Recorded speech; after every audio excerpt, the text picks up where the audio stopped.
Hello बच्चों, कैसे आप सब। मैं फिर से आ गया हूं कि नई उमंग, नई जोश, नई ऊर्जा, नए धमाकेदार सेशंस के साथ। चलिए शुरू करते हैं बच्चों आज मैं आपको फ्रैक्शन ऑफ डिवीजन के वर्ड प्रॉब्लम में बताने जा रहा हूं।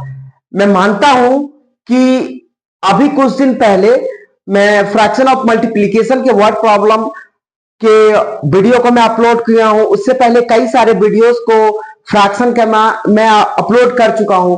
मैं उम्मीद करूंगा कि आप जाकर के एक एक वीडियो को आप देखिए, समझिए, जानिए और सीखिए, और तब मुझे बताइए कि एग्जैक्टली आपको कहां पे प्रॉब्लम आ रहा है। कमेंट सेक्शन में लिखिए बच्चों। मैं यकीन दिलाता हूं कि आपके सारे प्रॉब्लम के और प्रॉब्लम का मैं समाधान करने की कोशिश करूंगा। सच कहूं तो एक शब्दों में मैं उसको शॉर्ट आउट करने की कोशिश करूंगा, ठीक है ना। तो आज मैं जो बताने के लिए जा रहा हूं वो fraction of word problem.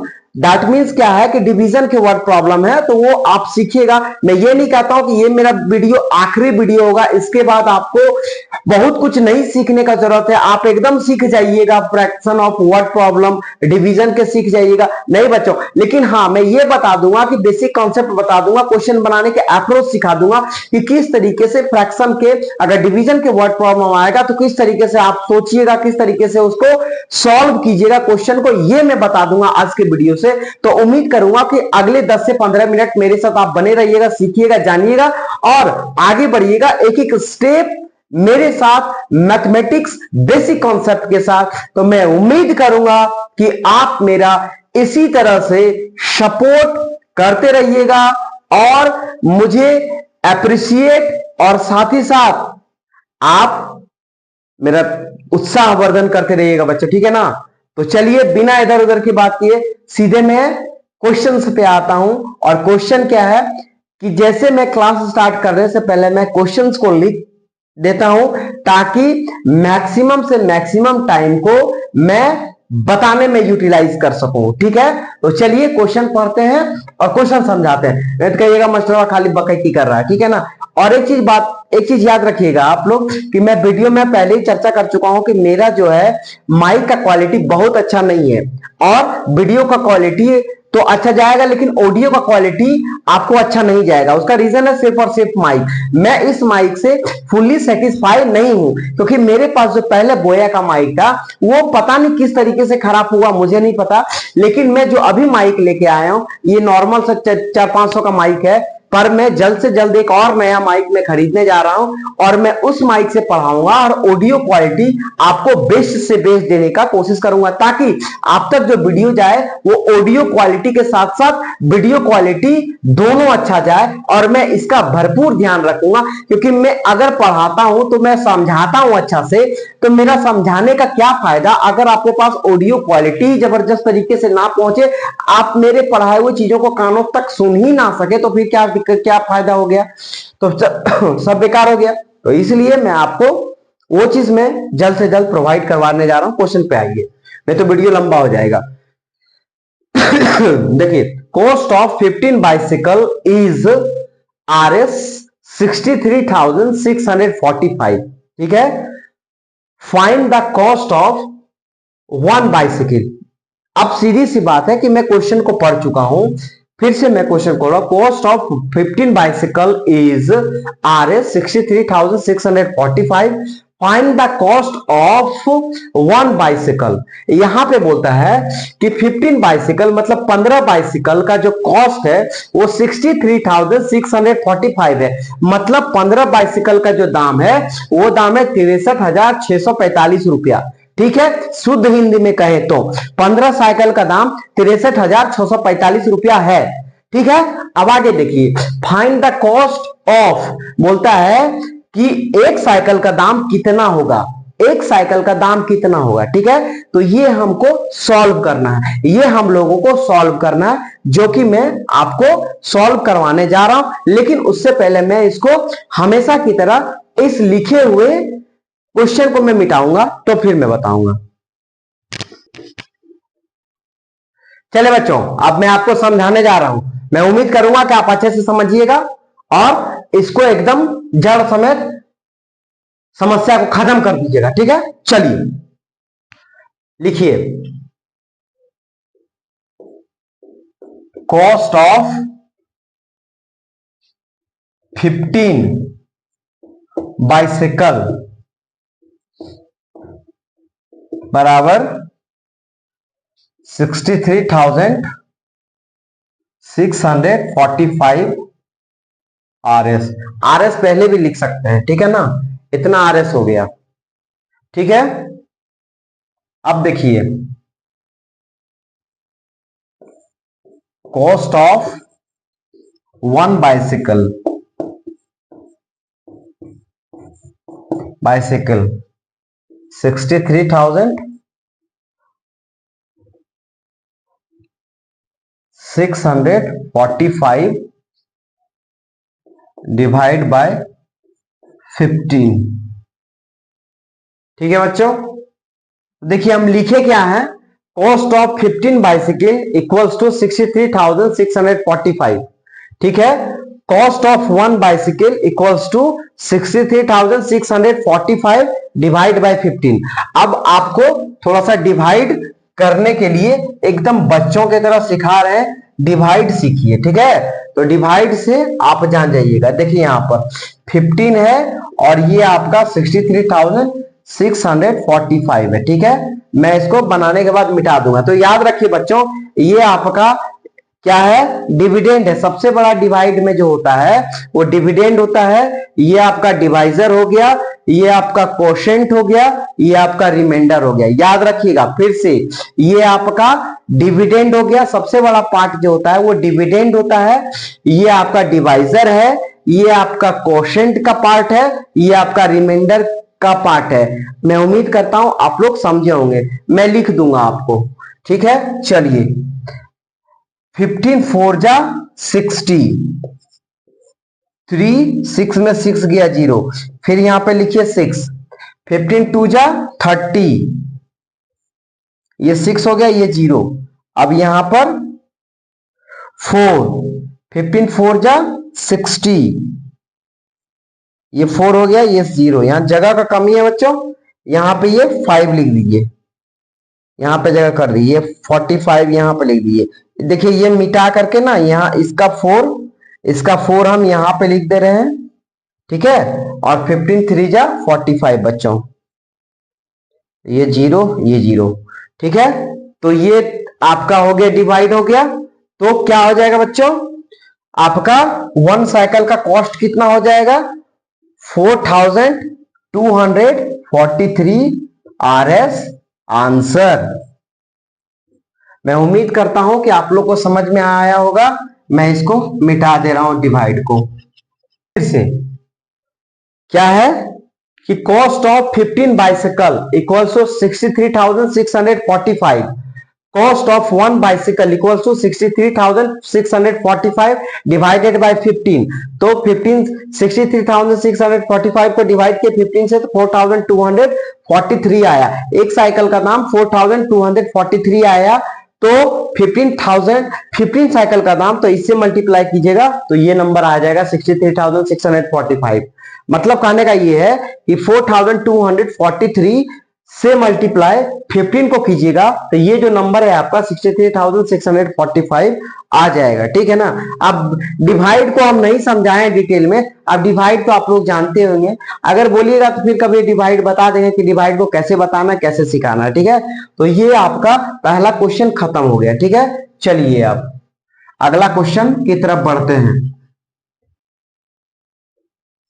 Question number 2। बच्चों क्वेश्चन को ना हम कॉपी में लिख के रख लेते हैं। ठीक है, क्योंकि देखिए पढ़ाने से पहले क्या पढ़ाना है उसके बारे में आपको पता होना चाहिए, और उसके बारे में सारा कंटेंट आपके पास होना चाहिए, तभी आप पढ़ा सकते हैं। ठीक है, चलिए नेक्स्ट क्वेश्चन है बच्चों, question number 2। 75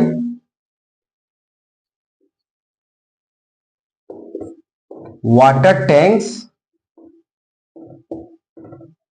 tanks can hold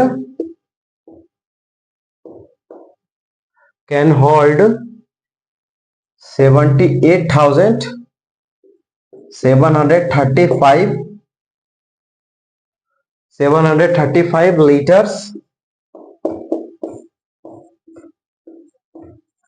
of water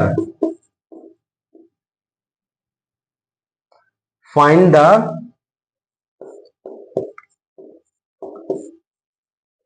the capacity of each tank.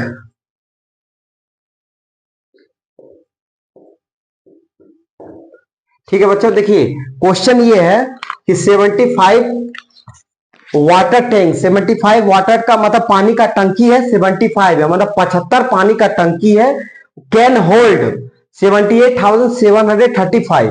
तो वो कितना पानी होल्ड करता है? 78,735 लीटर पानी। मतलब कि एक बड़ा सा टंकी है, उस एक बड़ा सा टंकी नहीं मतलब 78 बड़ा बड़ा टंकी है, उसमें 78,735 लीटर पानी उसमें अटता है। ठीक है, तो बोलता है find the capacity of each tank. मतलब एक टैंक का क्या कैपेसिटी है, मतलब एक टंकी में कितना पानी अटेगा कि 78 टंकी का तो कैपेसिटी, 75 टंकी का तो कैपेसिटी दे दिया है 78,735। मतलब 75 वाटर टैंक का जो फुल कैपेसिटी है वो आपका 78,735 लीटर उसमें पानी है। तो बोलता है कि find the capacity of each tank, मतलब कि एक टैंक का कैपेसिटी कितना है, मतलब एक टैंक में कितना पानी लेता है, दूसरा टैंक में कितना पानी लेगा, तीसरा टैंक में कितना पानी लेगा। लेकिन क्वेश्चन में ये बोलता है कि 78 टैंक है और वो 78 टैंक का जो कैपेसिटी है, मतलब उसमें जो पानी अटता है वो टोटल आता है 78,735।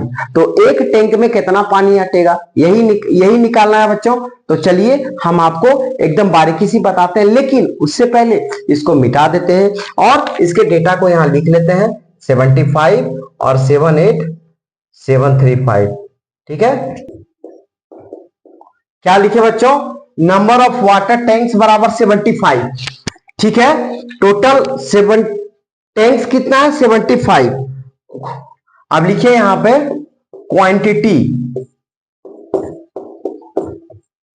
क्वांटिटी ऑफ वाटर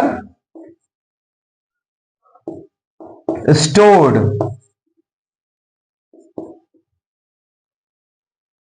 78,375 लीटर, यहां दे दिए LITRE, इतना लीटर्स कर लिया। ठीक है, देखिए बच्चों अब ध्यान से देखिएगा क्या हम बताने जा रहे हैं। देखिए यहां नंबर ऑफ वाटर टैंक्स बराबर 75, नंबर ऑफ वाटर टैंक्स बराबर 75, quantity of water stored equals to 78,375।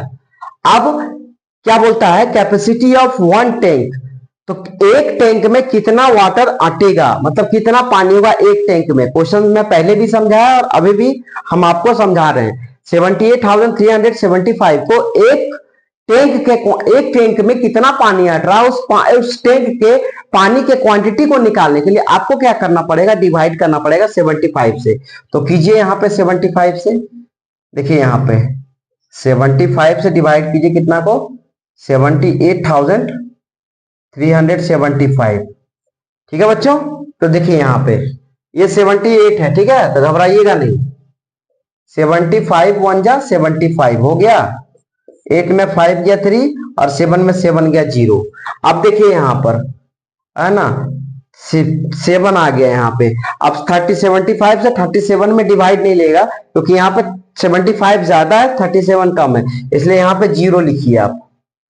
ठीक है, 0 लिखिए, तब यहाँ पे 7 उतार दीजिए